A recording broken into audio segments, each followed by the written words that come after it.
Welcome back, everyone. Today, we're going to be diving into the world of startups. Okay. And specifically, those labels we throw around like unicorn or zebra. And it's more than just fun nicknames, right? Yeah, it's more about, understanding the different philosophies and Ugh. priorities, I guess, that are, kind of behind those different labels. This is like a shorthand It- to grasp what they're about. Yeah, exactly. It's like a shorthand to sort of grasp the essence of what a company's goals are, how they operate. So our sources lay out 7 fundamental types. Okay. Some are really obvious, like those massive companies aiming for global scale like your Googles and Ubers. Right. But then things get a little more nuanced. Yeah, exactly. So we also have small businesses, your local shops and services, Right. the vital, parts of their communities. And then we also have those driven by passion. Like I saw an example of a dancer who opens an online school. Oh, cool. And those are, lifestyle startups. Okay, so those are more about the person behind it. Exactly. Then they're the ones built to be acquired. Yes. Buyable startups. Viable startups. What's the strategy there? Well, it's a fascinating approach. I mean, sometimes these startups fill a very specific gap Okay. that a larger company needs, or maybe they have a unique technology that the giant wants. Oh, okay. So success for them isn't necessarily about becoming a household name, Right. but about a really lucrative exit. So success can be relative in the startup world. Totally. And of course, we can't forget the startups aiming to make a positive impact like Yeah. nonprofits and charities. Absolutely. They remind us that, profit isn't the only measure of success. Yeah. But now let's move into those more imaginative labels. Okay. Starting with the one everyone knows, the unicorn. The unicorn. Yes. But honestly, before we even get into what makes a unicorn, our sources highlight how rare they actually are. Oh, for sure. That's a good reminder. It is. Yeah. It really puts into perspective the sheer amount of work and innovation. Yeah. And yes, luck involved in reaching that status. It's not just about hitting a financial milestone. It's a whole journey to get there. Exactly. There's this whole counter movement represented by the zebra. Yes, I've heard that's gaining a lot of traction lately. it is. Why is that? Well, I think because zebras prioritize sustainable growth Okay. and social impact. So they're not chasing valuation at any cost. Mm-hmm. There's a growing awareness that the hypergrowth model, it can be detrimental, Right. both ethically and environmentally. Yeah. So zebras are kind of a response to that. So it's like a deliberate choice to operate differently. Exactly. It makes me wonder what kind of challenges they face. Yeah, I mean, investors are still largely chasing those unicorns, right? that's a great point. Securing funding can be more difficult for zebras Yeah. because traditional metrics of success don't always apply. Right. They need investors who share their long-term vision. It sounds like it takes a certain type of founder to even pursue that path. For sure. Speaking of which, what about the rhino? The rhino. I've heard that term thrown around, but Yeah. I'm not as familiar with it. So rhinos are all about stability and resilience. Think less flash, more substance. Okay. They prioritize building a really strong foundation that can weather, market fluctuations. So less hype, more long-term value. Exactly. Makes sense. Yeah. And finally, we have the camel. The camel, yes. Camels are fascinating. Okay. They are incredibly adaptable, known for thriving in really harsh environments. Yeah. And in the startup world, this translates to navigating difficult markets, Right. economic downturns, Yeah. and all those unexpected challenges. It's like that startup that just pivots seamlessly Totally. when everyone else is panicking. Exactly. Now, beyond these animals, Mhm. our sources also delve into this whole other family of corns, Yes. minicorns, soonicorns, Yeah. and so on. What? Why all these classifications within the corn category? Isn't it getting a bit too granular? You're right. It can seem that way. Yes. But it's not just about splitting hairs. This hierarchy actually reflects how the investment world operates. Oh, interesting. It's a way to track potential and signal to investors Right. where a company is on its journey. Okay. Yeah. So it's less about the animals themselves and more about what they represent in the broader financial landscape. Exactly. Let's start with the minicorn. The minicorn. It sounds almost cute. Well, they are, in a way. Okay. Minicorns are valued at between $1 million and $1 billion. Okay.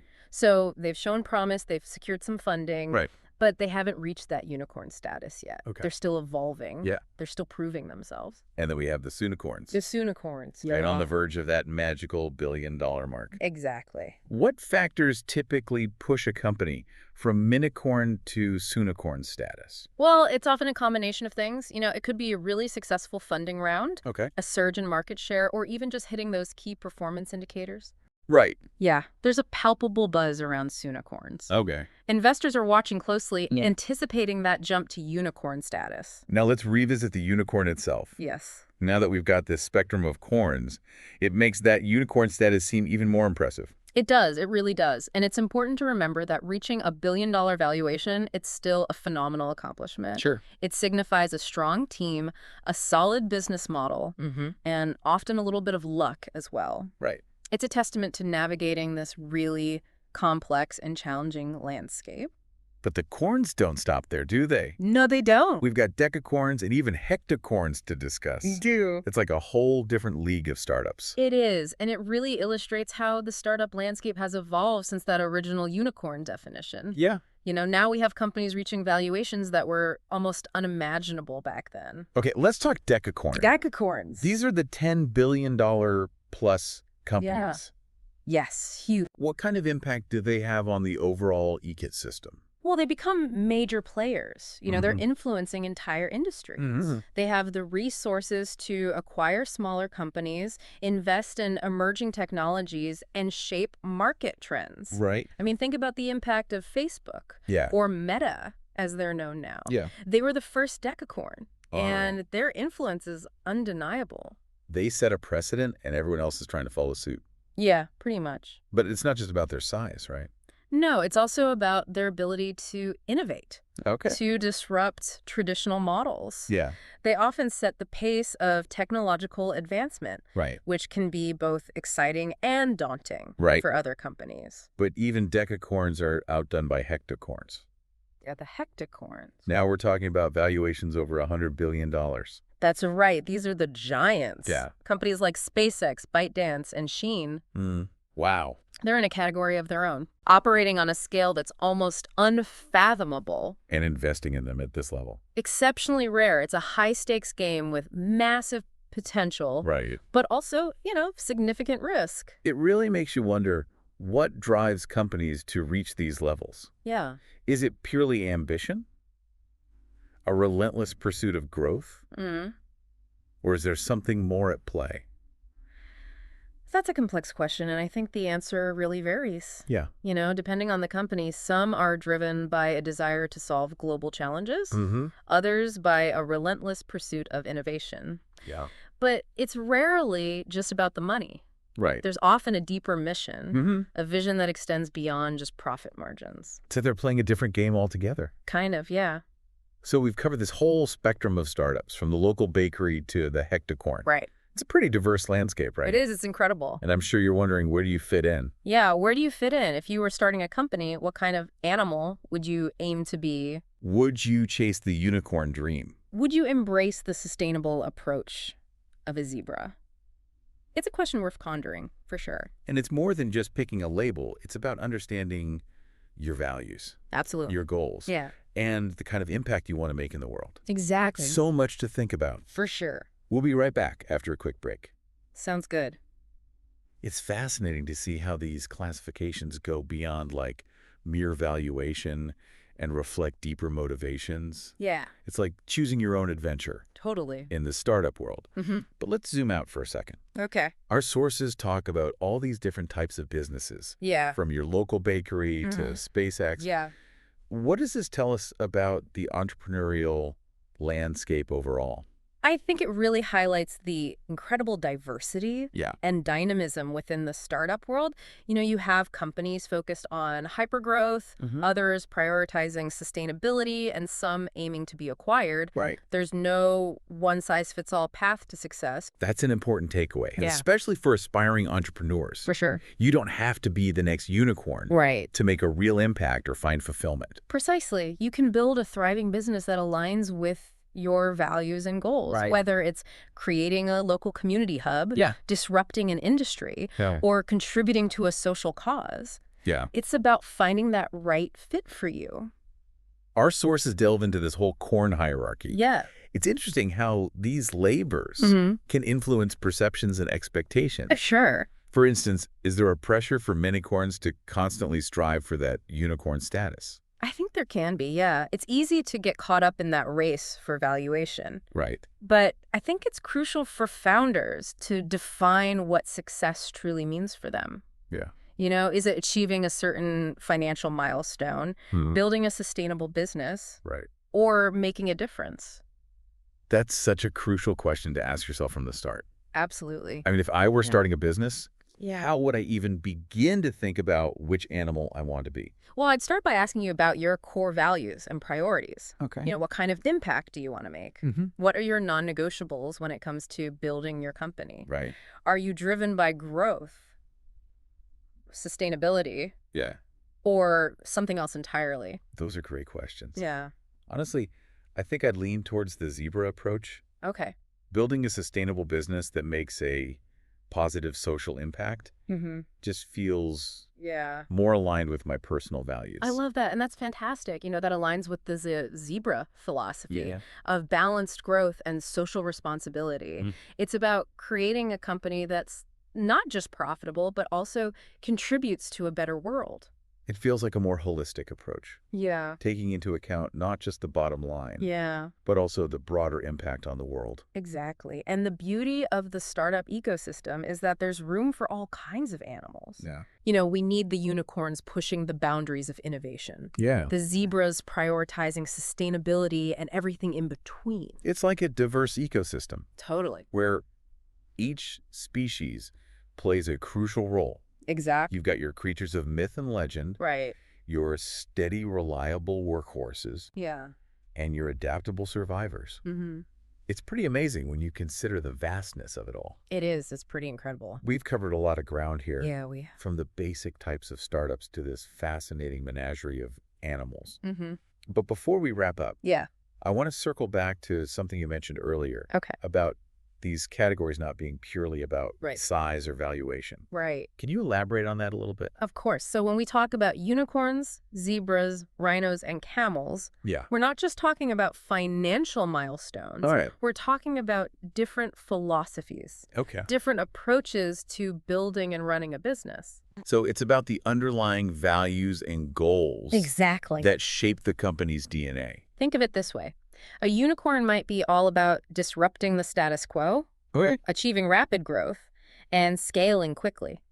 A zebra, on the other hand, is more focused on sustainability, social impact, and building a business that benefits both stakeholders and society as a whole. So it's like understanding the driving force behind the company. Exactly. Does that mean certain animal types are more prevalent in specific industries? That's a great question, and there are definitely some trends. Okay. For example, you're more likely to find unicorns in those tech-heavy industries, like software, e-commerce, artificial intelligence, industries that are often about, you know, disrupting traditional models and achieving that rapid growth. That makes sense. Yeah. Where would you find a zebra? So you might find more zebras in industries like sustainable fashion, renewable energy, or social impact ventures, where the focus is on creating positive change while still being profitable. It sounds like understanding these different animal types can be a valuable tool. For sure. For investors, entrepreneurs, or anyone interested in the startup ecosystem. Absolutely. It can help you assess a company's culture, its values, and its long-term goals, which are all, you know, crucial factors to consider when making investment decisions or building your own venture. And it's just plain fascinating. It is. I mean, who doesn't love a good menagerie of startup creatures? Exactly. It adds an element of fun to what can sometimes be a very complex and serious world. Indeed. It's a reminder that the business world doesn't have to be all spreadsheets and bottom lines. You know, there's room for creativity, innovation, and even a bit of whimsy. All right, so before we let our listeners go, I want to leave them with a thought-provoking question. Okay, let's hear it. If you were to start a company today, which animal would you aim to be and why? That's a great question to ponder. It really gets to the heart of what matters most to you. As an entrepreneur, you know what are your priorities. What kind of legacy do you want to leave? Do you prioritize growth, sustainability, impact, or something else entirely? It's a question that forces you to think about your own values. For sure. And aspirations. Yeah. And that's what I find so compelling about this whole concept of startup categorization. Right. It's not just about labeling companies. It's more than that. It's about understanding the diverse motivations and goals that drive the entrepreneurial spirit. It's about recognizing that success can take many forms and that there's no single right way to build a company. What matters most is finding the path that aligns with your vision and values. And I think that's a message worth spreading. Absolutely. Especially in a world that often glorifies hypergrowth and overnight success. Yeah. It's a reminder that building a sustainable, impactful business takes time, dedication, for sure, and a clear sense of purpose. Couldn't agree more. It's refreshing to hear that, especially when it feels like, you know, the business world can be so focused on the bottom line. Yeah. But our sources point out that the startup ecosystem is always evolving. What new animals might we see emerge in the coming years? Ooh, that's a good question. I mean, if the past decade is any indication, we can expect to see even more diversity in startup models. Okay. So, you know, maybe we'll see the rise of the phoenix. Ooh, I like that. Symbolizing companies that overcome major challenges and emerge stronger than ever. Oh, that's cool. Or maybe the chameleon. Okay. Representing those businesses that are just incredibly adaptable and can thrive in any environment. I love those. Yeah. It's like we're witnessing the evolution of a whole new kingdom in real time. Totally. And that's what I find so exciting. It's always changing. Yeah. It's always surprising us with new possibilities. Absolutely. Speaking of exploring, we've talked about unicorns, zebras, rhinos, camels. We have covered a lot. Even those corns of the startup world. Right. But what about the animals we haven't discovered yet? Oh, that's a good point. What about the entrepreneurs creating entirely new categories? Yeah. Defying traditional labels and forging their own unique paths? That's a brilliant point. The startup world is full of these innovators and rule breakers. Yeah. And there are countless entrepreneurs out there building companies that don't fit neatly into any existing category. Right. You know, they might be creating hybrid models, blending elements of the unicorn and the zebra. Oh, interesting. Or even pioneering an entirely new approach to business that we haven't even imagined yet. That's what makes this whole journey so exciting. Absolutely. It's a constant reminder that the entrepreneurial spirit is alive and well. Pushing boundaries, challenging conventions. So to all you aspiring entrepreneurs out there, don't be afraid to be the outlier, the innovator, the one who creates the next animal in the startup kingdom. Exactly. Embrace your unique vision. Build a business that reflects your values. Yes. Who knows? You might just become the founder of a whole new species. That's a fantastic note to end on. Yeah. And to our amazing listeners, keep exploring, keep learning. And keep that entrepreneurial spirit burning bright. Yes. Until next time, happy diving.